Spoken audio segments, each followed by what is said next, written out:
আসসালামু আলাইকুম। আমরা সকলেই জিমেইল অ্যাকাউন্ট ব্যবহার করি। কিন্তু আমাদের জিমেইলটা অনেক পুরাতন হওয়ার কারণে আমাদের জিমেইলের পাসওয়ার্ডটা ভুলে যাই।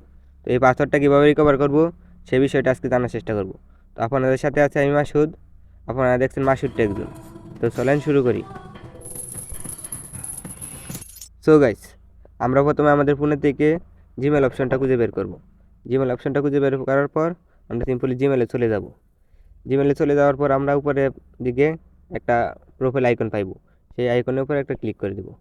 ক্লিক করে দেওয়ার পর আমরা এই জিমেইল অপশনটার উপর ক্লিক করে দেবো, mooring your Google account.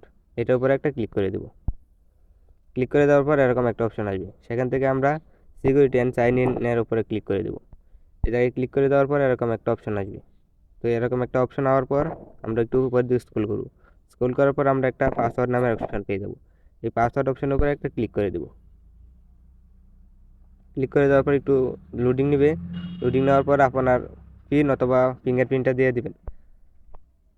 Fingerprint দেওয়ার পর একটু সময় লোডিং নেবে, একটু অপেক্ষা করবে। অপেক্ষা করার পর আপনার এখানে দেখেন নিউ পাসওয়ার্ড ও কনফার্ম পাসওয়ার্ড, এই দুইটা পাসওয়ার্ড দেওয়ার অপশন পেয়ে যাবেন। তো আপনারা উপর একটা নিউ পাসওয়ার্ড দিয়ে নেবেন। আমি একটা সিম্পল পাসওয়ার্ড দিয়ে নিতেছি।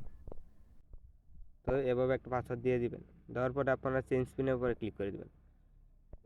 আমাদের পিনটা একটু সমস্যা হয়েছে, আমাদের প্রথম একটা ছোটো হাত রয়ে গেছে। তো চেঞ্জ পিনের উপরে ক্লিক করার পর আবার দেখেন চেঞ্জ পিন একটা অপশন আছে, সেটাকে একটা ক্লিক করে দেবেন। ক্লিক করে দেওয়ার পর আমাদের এই যে পাসওয়ার্ড চেঞ্জ হয়ে গেছে। তো আপনার বর্তমান যে পাসওয়ার্ডটা আছে সেটাই, আপনি যে পাসওয়ার্ডটা দিয়েছেন এটা এখন বর্তমান পাসওয়ার্ড। এই পাসওয়ার্ড দিয়ে আপনি সমস্ত কিছু করতে পারবেন। তো আমরা আমাদের ফোনের লগ ইন থাকা জিমেলের পাসওয়ার্ড এভাবে ঠিক সেভ করে নিতে পারি। তো ভিডিওটা কেমন লাগবে অবশ্যই কমেন্ট করে জানাবেন। ভিডিওটা ভালো লাগলে চ্যানেলটা অবশ্যই সাবস্ক্রাইব করে দেবেন। ভিডিওটা লাইক করবেন, কমেন্ট করবেন। ধন্যবাদ।